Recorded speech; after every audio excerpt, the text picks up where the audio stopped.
Faisons le point sur la situation de la circulation à Dakar, mobilité, fluidité. Les automobilistes apprécient l'ouverture de l'échangeur de l'émergence.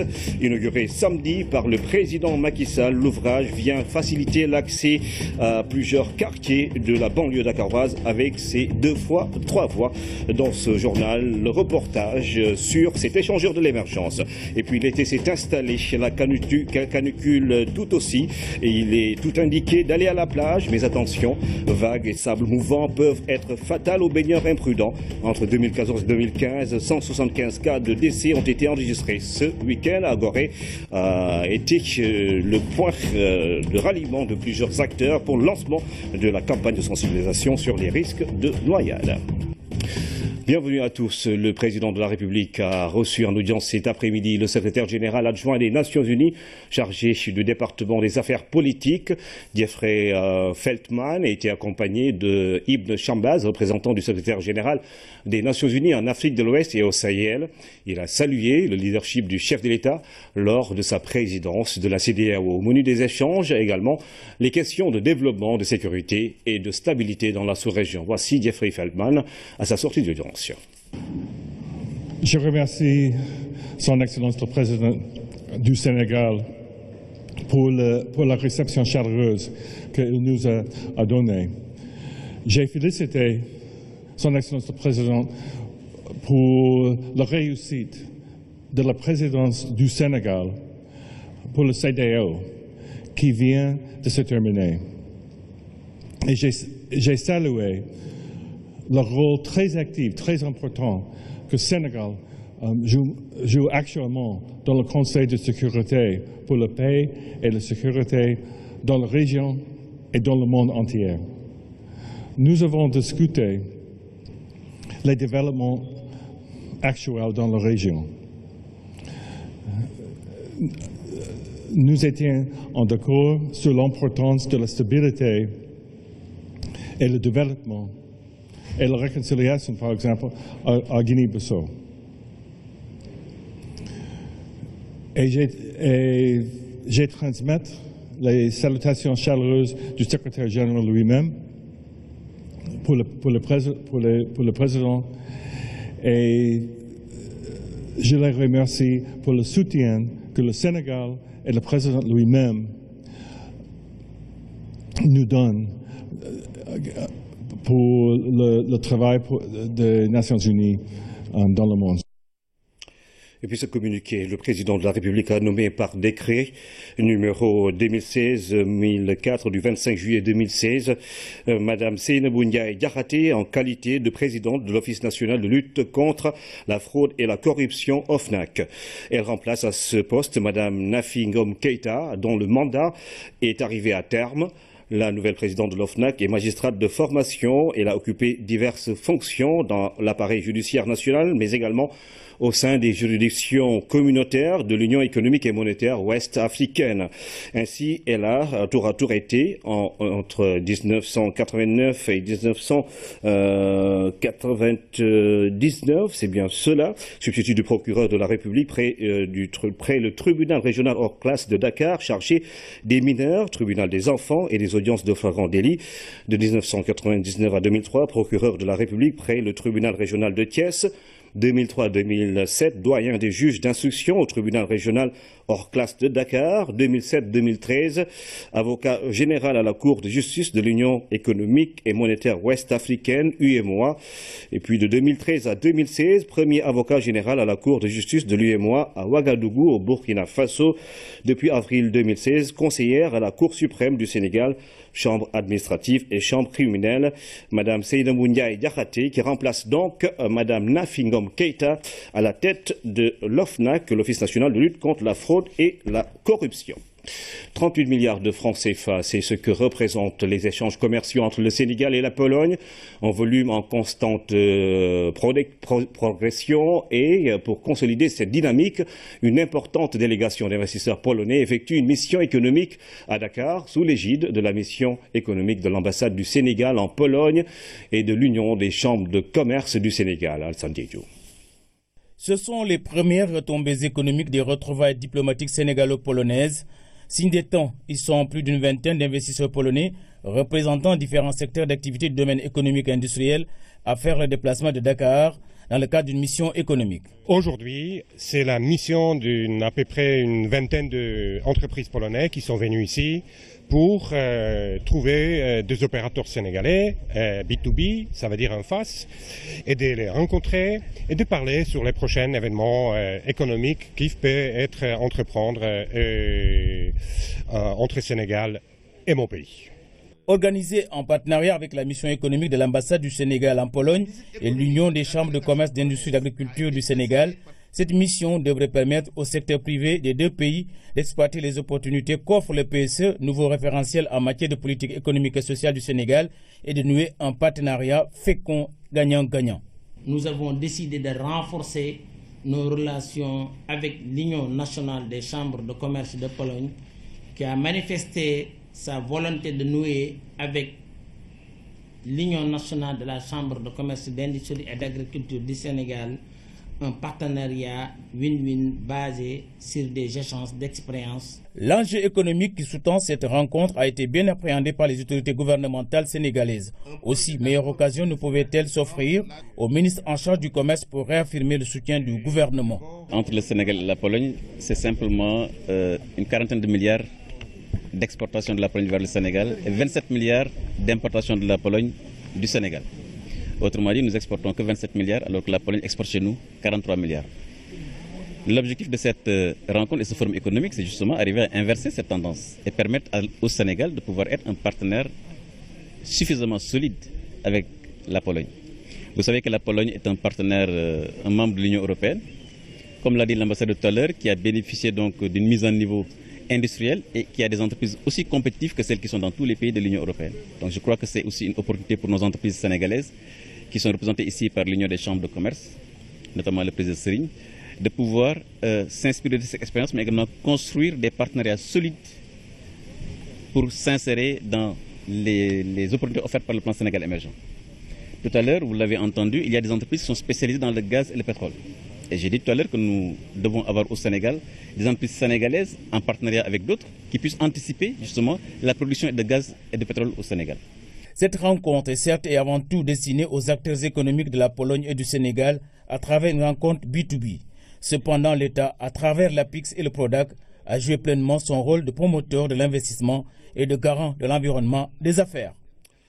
Initiative exclusive du président Macky Sall, le programme d'urgence de développement communautaire déploie petit à petit ses tentacules à l'intérieur du pays. Ainsi, en matière d'hydraulique rurale, par exemple, l'eau coule désormais à flot dans la zone sylvopastorale.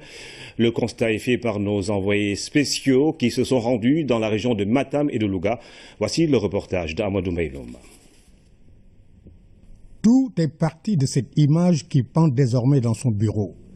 Alors, candidat à l'élection présidentielle de 2012, Macky Sall n'est pas resté insensible au calvaire de ces femmes de la zone sylvopastorale, parcourant des kilomètres et des kilomètres pour trouver de l'eau nécessaire à leurs besoins domestiques et à leur bétail.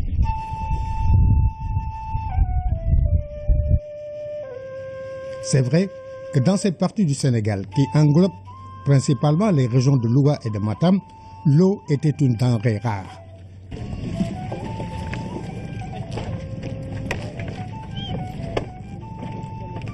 Un exemple pour se faire une idée sur l'acuité de la question.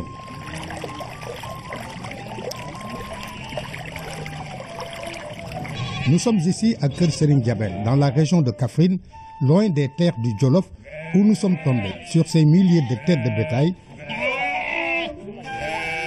bovins, ovins et caprins, conduits par le propriétaire à la recherche du liquide précieux.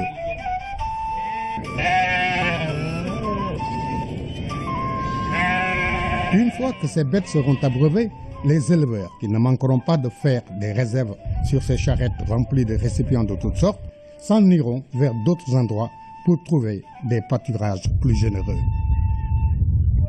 En campagne électorale, Macky Sall leur promit qu'une fois qu'il sera élu, de s'atteler à résoudre en priorité cette épineuse question. Moom bi muy def campagne bi muy jóg di dugg ci àll bi jaar na fii dem Thiel fanaan Thiel dem Gassane dem Dolli xool àll bi xool na jur gi mel ak ñu fi bëgg a liggéey ak mbay mi dara doxu fi mu defar téeréem ne moom bu jotee réew mi dana def ay yoon def ndox def lépp. C'est dans cet esprit que le programme d'urgence de développement communautaire, PUDC, a été mis en place de manière fort remarquable. En effet, en attendant que les partenaires au développement se manifestent pour l'aider à donner forme à sa vision, dont l'estimation des besoins se chiffre à 500 milliards de nos francs, le président de la République a fait dégager, sur fonds propres de l'État du Sénégal, un budget de près de 120 milliards, le prix de l'urgence.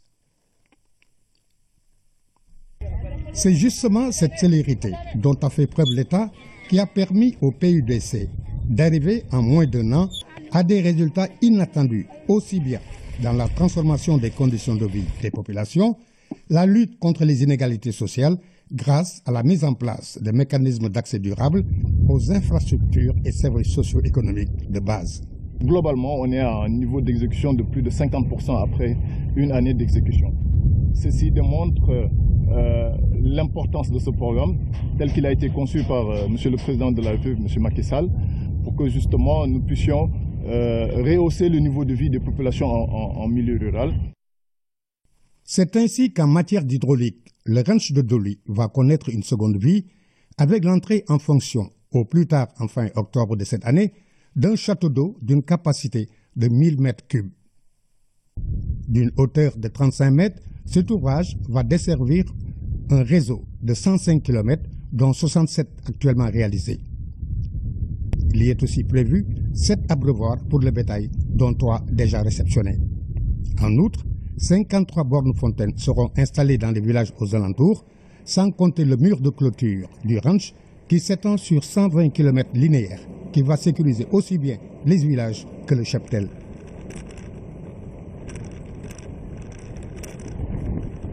Pour accélérer la cadence afin que les délais de réalisation soient respectés, 2 équipes travaillent en même temps sur le château d'eau proprement dit et sur les abreuvoirs et bornes fontaines.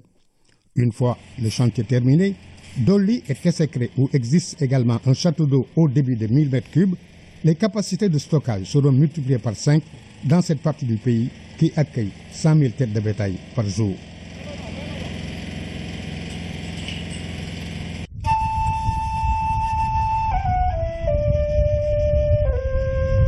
En définitive, rien que pour la région de Louga, 75 châteaux d'eau et forages sont en construction ou en réhabilitation pour répondre à la demande en eau plus forte ici que nulle part ailleurs.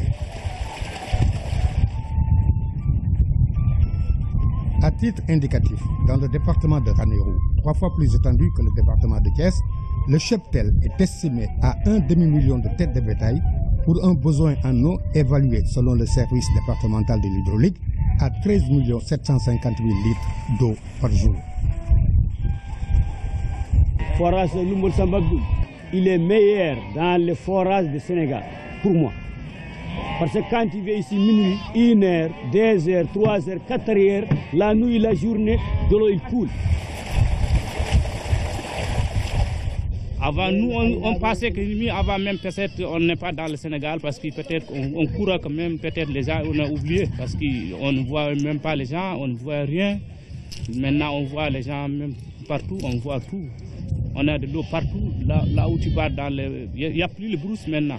Parce qu'avant, on est dans le terre, on fatigue, on souffre. Mais maintenant, vraiment, on est fiers de Macky Sall maintenant. De la même manière, dans la région de Matam, la mise en fonction d'un forage dans la localité de Sarielou, qui polarise plusieurs villages environnants, a contribué à alléger notablement les conditions de vie des populations, surtout des femmes. teen bii ngeen gis nii ci lañ doon rootee te teen bi war naa nekk ci ay téeméeri kilomètres téeméeri mètre lay nekk yàlla dogal na boobu temps teen bi day ngacc dañuy wëgg ba ci yàgg affaire bi daal di ngacc su ko defee ñu daal di teg mën nañ fee nekk luy man ñaari waxtu ñetti waxtu yoo xam ne nii doo am ndox. On le dit et c'est avéré, l'eau est source de vie. Dans les zones où le PUDC intervient, cet adage se vérifie dans la mesure où, aujourd'hui, certaines populations ont accès non seulement aux liquides précieux en abondance, mais peuvent également s'adonner à certaines pratiques, comme le maraîchage. En somme, une véritable révolution qui impactent jusqu'aux habitudes alimentaires. Seule une agriculture mécanisée permet au Sénégal d'atteindre l'autosuffisance alimentaire et notre pays est dans cette dynamique. Propos du ministre de l'Agriculture, Pape Abdoulaye Seck, présidé la cérémonie de remise de matériel agricole dont 25 tracteurs équipés à des producteurs de Louga Penambawa. Ce lot de 25 tracteurs équipés remis aux producteurs de Louga démontre une fois de plus que la modernisation de l'agriculture par le biais de la mécanisation est devenue une réalité. Sur prescription de M. le Président de la République, le gouvernement injecte chaque année 5 milliards pour le matériel de culture attelé. Pour ce qui est du matériel de culture motorisé, le gouvernement va injecter d'ici 2017 85 milliards pour l'obtention de 2000 tracteurs. Par conséquent, en cumulant ce qu'on va investir dans le matériel de culture attelé et dans le matériel de culture motorisé, cela nous ramène à une manne financière de 105 milliards. Jamais, de mémoire de Sénégalais, le monde rural n'a eu à enregistrer des opérations de cette envergure. Cette journée montre combien le président de la République, son Excellence M. Macky Sall, est conscient des potentialités que regorge la région de Louga sur le plan agricole. La zone des Niayes, la zone de Kermomassar, ainsi que la zone du bassin arachidier constituent 3 zones agroécologiques qui peuvent contribuer fortement à l'atteinte des objectifs de production que le gouvernement du Sénégal s'est fixé dans sa politique agricole telle que décrite dans le PSE. Et du coup, l'agriculture sénégalaise est en train de prendre un nouveau départ, voire un nouveau visage au grand bénéfice du producteur. L'agriculture sénégalaise doit se transformer rapidement. Elle doit se transformer pour être dans une dynamique d'excellence, pour que les Sénégalais nourrissent les Sénégalais, pour que les Sénégalais se positionnent sur les marchés internationaux, pour que l'agriculture puisse aussi générer beaucoup de revenus conséquents et stables, faisant de l'agriculture un véritable métier. Cette remise d'équipements agricoles a été aussi l'occasion pour l'ONG ABI, dirigée par Makhtar Fall, d'afficher sa ferme volonté d'accompagner le chef de l'État dans sa politique économique. Elle a tutelle d'ajouter également qu'un intérêt particulier sera accordé à l'équité et à la transparence dans le cadre de la distribution de ce matériel agricole. Même acte dans le sud du pays où le projet Pôle de développement économique de la Casamance a remis aux producteurs de riz de Sédhiou du matériel agricole, 5 tracteurs qui vont permettre aux producteurs d'augmenter les superficies à cultiver et ainsi doubler, voire tripler leur production. Abdoulaziz Ba. Ce deuxième lot de matériel agricole destiné aux producteurs de riz de la région de Sédhiou est composé de 5 tracteurs. Un appui de plus du PPDC qui va permettre de travailler sur des superficies beaucoup plus grandes. Le riz en dehors des vallées, donc se pratique sur le plateau. Donc l'idée ici, c'est vraiment d'aider les populations à se doter des équipements nécessaires pour travailler sur de grandes superficies afin que Sédhiou puisse nourrir Sédhiou. Donc à l'image de ce qui est prévu à Ziguinchor et à Kolda. Ça nous fait un grand plaisir de recevoir vraiment ces 5 tracteurs qui sont mis aussi à la disposition des organisations de producteurs pour la région de Sédhiou. C'est une satisfaction parce que ça va nous permettre d'augmenter nos superficies emblavées. Parce qu'on avait des difficultés de pouvoir emblaver les superficies. Mais avec ces tracteurs performants, ça va nous permettre vraiment d'emblaver beaucoup de superficies. Le PPDC ne compte pas s'en arrêter là. Le projet va davantage accompagner les producteurs pour qu'ils puissent atteindre les objectifs fixés en matière d'autosuffisance en riz. Je rappelle que chez nous, l'année passée, on a eu à produire 180 000 tonnes de riz et sans ce lot de matériel.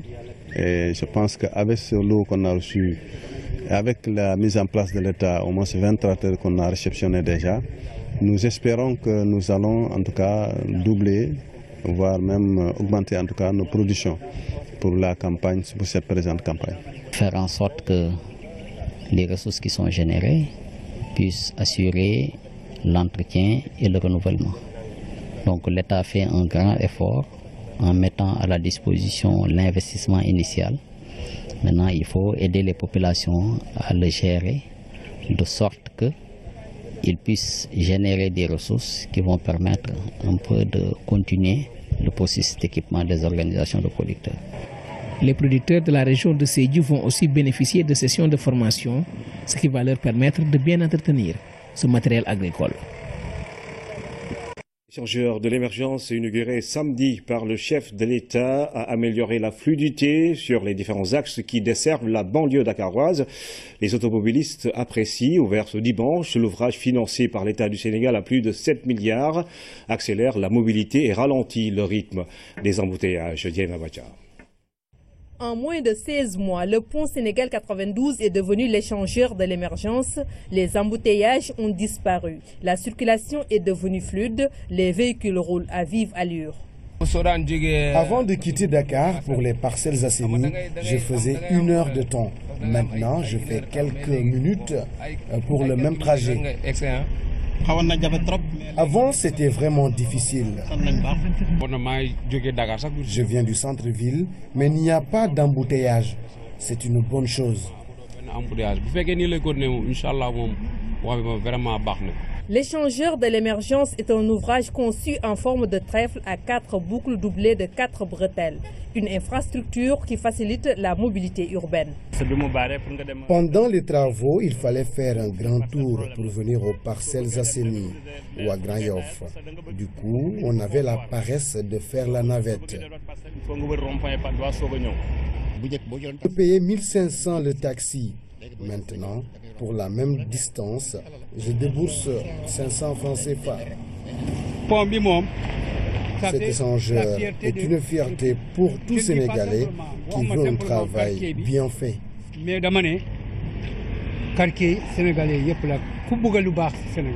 À peine ouvert, l'échangeur a modifié la circulation dans cette partie de la capitale. L'achèvement total des travaux est le seul souci des usagers et des riverains qui affichent déjà le sourire. La voie de dégagement Nord, section 3, commence également à jouer son rôle. Depuis son inauguration le week-end dernier par le chef de l'État, les conducteurs de voitures empruntent cet axe au grand bonheur des usagers. Anaïs Nyayamane. Un joyau flambant neuf pour désengorger la banlieue, la voie de dégagement Nord. Long de 17 km, la 3e section de la VDN est praticable de nos jours. Du tronçon de Tivaouane jusqu'à Kermassar, jusqu'à Parcelles, c'est fini quoi. Toutes les voies circulent. Et puis Golf jusqu'à Tivaouane, il circule mais pas beaucoup. Un grand ouf de soulagement pour les chauffeurs qui empruntent cette voie. Je suis vraiment content quand j'ai vu le nouveau route là. Je viens de Parcelles Assainies. Même pas 20 minutes, je suis accédé à Malika. Vraiment, c'est formidable. La route est bonne, c'est un bon travail. Donc, on prend la route c'est une route de raccourci pour arriver de Yoff à Malika. C'est idéal pour nous. Je fais 15 minutes, plus ou moins. Située entre le Golf Club de Djedjouaï et Tivaouane Peulh, cette route en 2x2 voies est bien accueillie par les riverains. La route, elle est praticable. Elle est aussi utile parce que bon, auparavant pour aller à Dakar on faisait 2 heures de temps à 3 heures de temps. Maintenant pour aller à Dakar 10 à 15 minutes pour arriver à Dakar. Ça nous a envahi. La voie de dégagement Nord, un bijou qui améliore les conditions de trafic et de mobilité des populations de la banlieue. Elle a été inaugurée le week-end dernier par le président de la République. L'ADPME et l'ANPEJ font alliance contre le sous-emploi des jeunes. Les deux agences viennent de signer une convention pour mutualiser leurs efforts en vue d'une plus grande efficacité de leurs actions. Mamadou Samandoua. Échange de parapheurs entre Mabousso Thiam de l'ADPME et Amadou Lamine Dieng de l'ANPEJ. Les deux structures s'allient pour donner plus de chances aux jeunes à la recherche d'emploi. L'ADPME vient avec son expérience et l'ANPEJ avec ses outils en quête d'expertise. De voir qu'est-ce qui était possible de faire en, disons, assurant une bonne synergie entre les outils dont dispose l'ADPME. Je pense notamment au centre de démonstration, à l'ensemble des services non financiers, mais également au concours de business plan et voir comment, avec l'ANPEJ, on peut mettre en place un partenariat. Et comme il l'a rappelé, c'est une synergie naturelle parce que l'Agence nationale pour la promotion de l'emploi des jeunes a pour mission, entre autres, de promouvoir l'auto-emploi des jeunes par la création de micro, petites et moyennes entreprises. Et donc je pense que nous avons tout intérêt à profiter de la riche et grande expérience de l'ADPME dans ce domaine du développement et de l'encadrement des PME dont c'est le cœur de métier. La Convention prend en charge différents domaines tels que l'accès aux stages des jeunes diplômés, la promotion de l'entrepreneuriat des jeunes et le développement de la culture d'entreprise. L'État du Sénégal met à la disposition des jeunes différents outils pour le financement de leurs activités. Près de 30 milliards sont disponibles pour la promotion de l'emploi des jeunes et des femmes. Information confirmée par le directeur général de l'ANPEJ, Mamadou Lamine-Dia, est au micro de Mamadou Samambawa. Quand on parle de l'auto-emploi, il faut nécessairement lever certaines contraintes liées à l'accès au financement. Et c'est dans ce cadre que je disais et que j'informais sur les projets que l'État a déjà mis en œuvre, et particulièrement le projet d'appui à la promotion de l'emploi des jeunes et des femmes, qui est un projet financé par la Banque africaine de développement pour un montant de 18 milliards, et dans lequel projet il y a une ligne de financement de 4 milliards qui est dédiée aux jeunes demandeurs d'emploi. En plus de cela, Monsieur le Président de la République, dans le cadre des arbitrages liés à la loi de finances rectificative 2016, a décidé d'accorder une enveloppe supplémentaire de 10 milliards pour financer l'emploi des jeunes, dont 3 milliards qui reviennent à l'ANPEJ dans ce domaine précis. C'est dire qu'aujourd'hui, nous avons suffisamment d'instruments d'accompagnement qui sont mis à la disposition des jeunes pour pouvoir réussir leur projet personnel. Santé, le district sanitaire de Mbour vient de s'enrichir d'une nouvelle maternité. Elle a été ouverte à Somone grâce aux efforts de la municipalité, soutenue par des partenaires français. L'infrastructure, inaugurée par le ministre de la Santé, va contribuer à un meilleur suivi des grossesses et permettra d'avoir des accouchements assistés par du personnel qualifié. D'ailleurs, le ministre a promis l'affectation d'une sage-femme en renfort. Oumar Diawa. Somone, localité en pleine croissance sur la Petite Côte, dresse désormais fièrement sa maternité. L'ouvrage fortement attendu par les populations a été réalisé sur fonds propres de la municipalité. Enfin, presque. Une association partenaire de la région de Douai, en France, nous a appuyés pour 1 600 000 francs. Et tout le reste, c'est la municipalité de Somone qui l'a pris en charge. Élevée au rang de commune en 2009, Somone est dirigée par une équipe municipale qui, du mieux qu'elle peut, essaie de s'acquitter de ses missions, surtout en matière de santé, une compétence transférée. C'est-à-dire qu'au niveau des structures de base, cases de santé, postes de santé, en réalité, même s'il y a des constructions qui sont faites par l'État, c'est l'État décentralisé. Posséder une maternité en complément d'autres services de santé n'est pas un luxe, c'est juste une nécessité, un pas de plus dans la protection de la santé maternelle, néonatale et infantile. Nous disposons aujourd'hui de toutes les connaissances et compétences nécessaires pour éviter les drames que constituent les décès des femmes et des enfants. L'ouverture de la maternité va considérablement améliorer le suivi des grossesses et éviter ainsi les éventuelles complications. Quand on a un joyau comme celui-là, ça veut dire qu'on va pouvoir donner des soins de qualité. Cela va attirer aussi les femmes pour faire des consultations prénatales, mais elles auront aussi envie de venir accoucher ici. Dans les sketchs joués par des comédiens d'occasion, l'hygiène, la propreté, les maladies d'hivernage et les médicaments désastreux de la rue ont été abordés dans une orientation pédagogique. Le ministre a promis de satisfaire la requête des populations, de renforcer le personnel en sage-femme notamment, pour prolonger les efforts déjà consentis. Des attestations de reconnaissance ont été délivrées à des acteurs engagés pour le mieux-être des populations. Et puis le ministère de la fonction publique vient de signer une convention avec l'hôpital Cheikh Zayed de Rabat, une structure de santé de référence pour offrir les soins qu'il faut aux agents de l'État dont les cas nécessiteraient une évacuation à Ramnawa. L'hôpital Cheikh Zayed de Rabat est une institution sanitaire privée à but non lucratif. Avec son personnel qui avoisine les 1000, Son plateau technique de pointe, il a convaincu les autorités de sa capacité à offrir aux agents de l'État malades et évacués les meilleurs soins possibles. C'est un plateau technique des plus complets. C'est un hôpital qui est d'emblée, le jour de sa création, a été créé en tant qu'hôpital universitaire international. Ça veut dire qu'il fait de l'enseignement et qu'il est ouvert sur son environnement et sur les régions. Je pense qu'avec le Sénégal, ce n'est pas de l'international, ce n'est que du national parce qu'on est le même pays. Le ministère de la fonction publique, dans l'administration du personnel de l'État, est aussi obligé de veiller à la santé de ses agents. Le volet médical, le volet prise en charge sanitaire est un volet très important parce qu'il participe du renforcement du capital humain. Et qui dit capital humain, sait bien quelle est la référence avec l'axe 2 du PSE. La convention que nous venons de signer donc devra permettre dorénavant aux agents publics, aux fonctionnaires de l'État d'être évacués dans cet hôpital marocain qui est un hôpital qui nous offre un plateau technique des meilleurs. L'hôpital, qui a une université en même temps, est un centre polyvalent, mais ses offres de soins pour le Sénégal seront spécifiques. À savoir les maladies cancéreuses, des cancers qui ne peuvent pas être pris en charge ici, du moins jusqu'à présent. Deuxièmement, les maladies cardiovasculaires qui ne peuvent pas être opérées ou traitées ici, du moins jusqu'à présent. Et aussi les maladies cardiologiques pédiatriques. Concernant ces évacuations d'ailleurs, le ministre précise. Le fonctionnaire malade n'est évacué, que ce soit au Maroc ou en France ou partout ailleurs, il n'est évacué que si il est attesté par le Conseil de santé que la prise en charge ne peut se faire au niveau du Sénégal. Et de plus en plus d'ailleurs, on se rend compte que nous avons une moyenne qui baisse. Le plateau médical au Sénégal est en train de se bonifier et en train de se renforcer. En attendant que tout soit au top, Cheikh Zayed ouvre ses portes aux patients de la fonction publique avec les garanties d'un accueil dans les conditions les plus honorables, humaines et déontologiques possibles.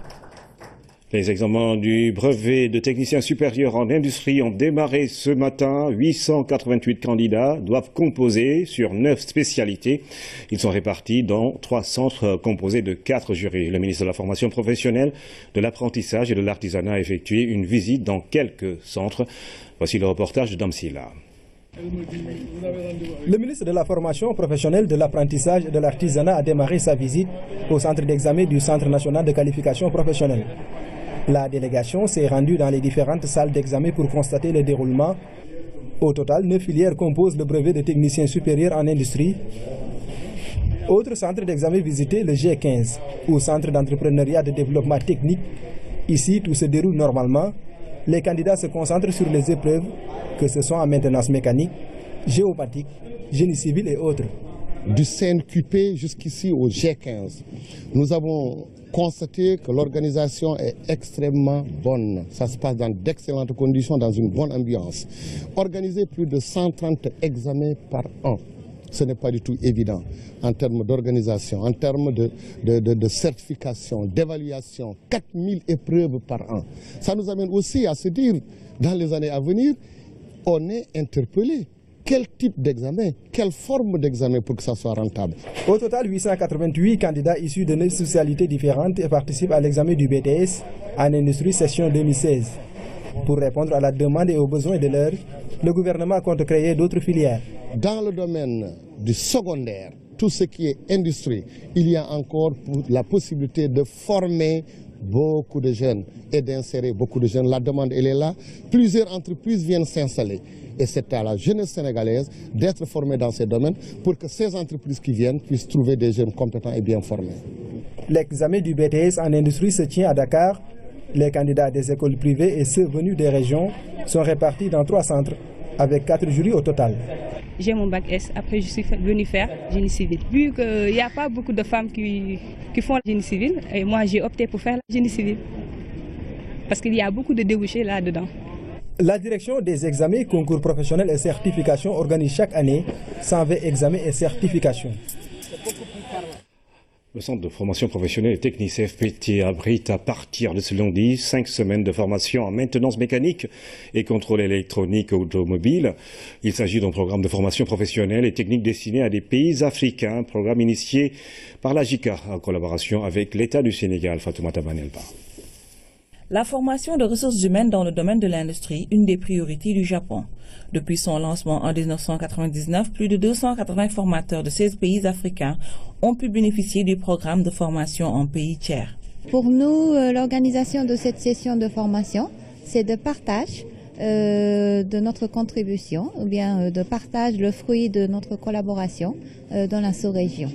Et donc cette année, on a identifié à travers une enquête de besoins, on a identifié les deux thèmes.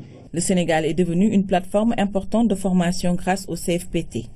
Et au terme de ces 5 semaines de renforcement de capacité, ces formateurs seront mieux outillés en 2 modules essentiels.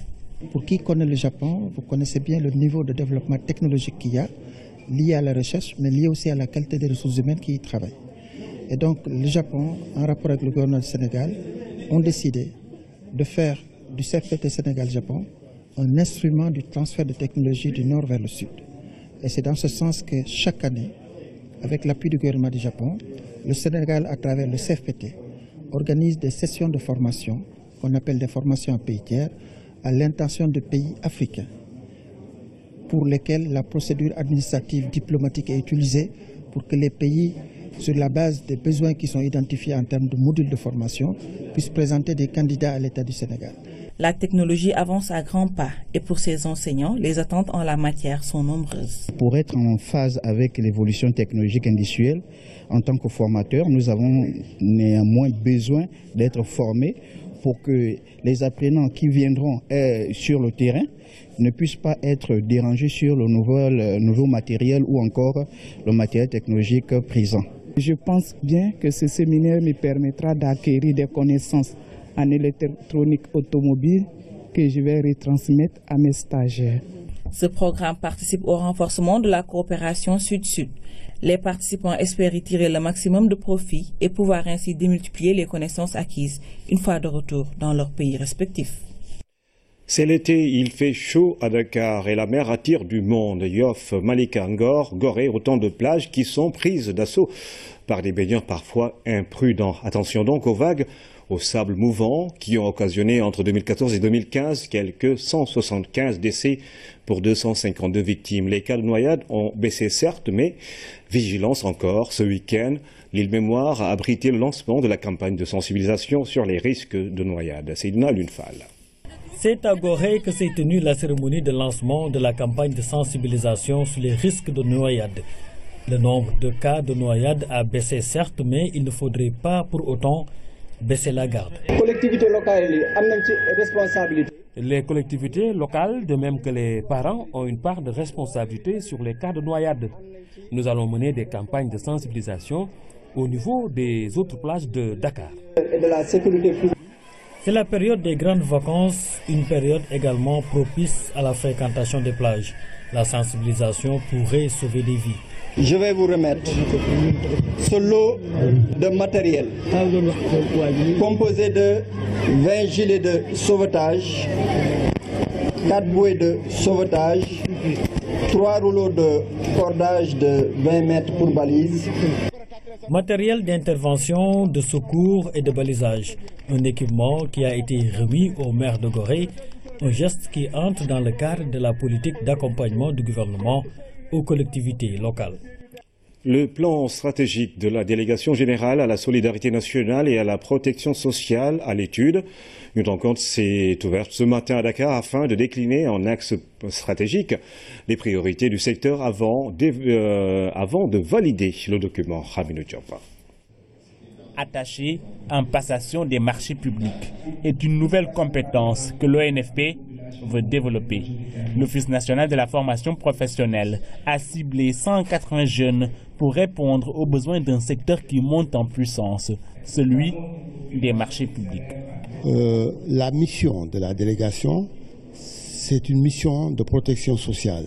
Et dans cet ordre, la délégation a le devoir de coordonner l'ensemble des politiques publiques qui sont relatives à la protection sociale.